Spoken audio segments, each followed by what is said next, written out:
Hello hi ಎಲ್ಲರಿಗೂ ನಮಸ್ಕಾರಗಳು.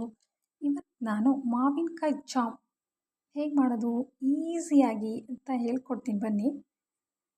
ಮಾವಿನಕಾಯಿ ಜಾಮ್ಗೆ ಒಂದು ಮಾವಿನಕಾಯಿ ತೊಗೊಂಡು ಅದ್ರ ಮೇಲೆ ಸಿಪ್ಪೆ ಎಲ್ಲ ತೆಗೆದುಕೊಂಡು ಅದನ್ನು ಚೆನ್ನಾಗಿ ಈ ಥರ ತುರಿದಿಟ್ಕೊಬೇಕು. ಚೆನ್ನಾಗಿ ಓಟೆ ಕಾಣೋ ಥರ ತುರಿದಿಟ್ಕೊಬೇಕು.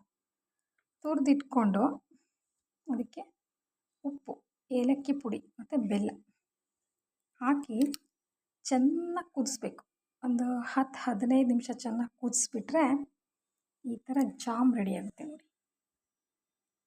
ಈ ಜಾಮ್ ಇದೆ ಅಲ್ವಾ, ಇದು ಆಹಾ ಅನ್ಸುತ್ತೆ, ಬಾಯಿಗೆ ಹಾಕೊಳ್ಳೋಣ ಅನಿಸುತ್ತೆ ನೋಡಿ.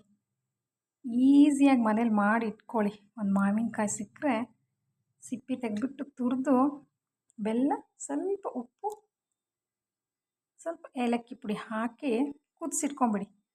ಇದನ್ನು ದೋಸೆಗೆ, ರೊಟ್ಟಿಗೆ, ಅನ್ನದ ಸೈಡಿಗೆ, ಇಡ್ಲಿ, ರೊಟ್ಟಿ ಎಲ್ಲದಕ್ಕೂ ನಮ್ಮ ಶಿವಮೊಗ್ಗ ಜಿಲ್ಲೆಯಾದ್ಯಂತ ಎಲ್ಲರ ಮನೇಲೂ ಇದಿರುತ್ತೆ ನೋಡಿ.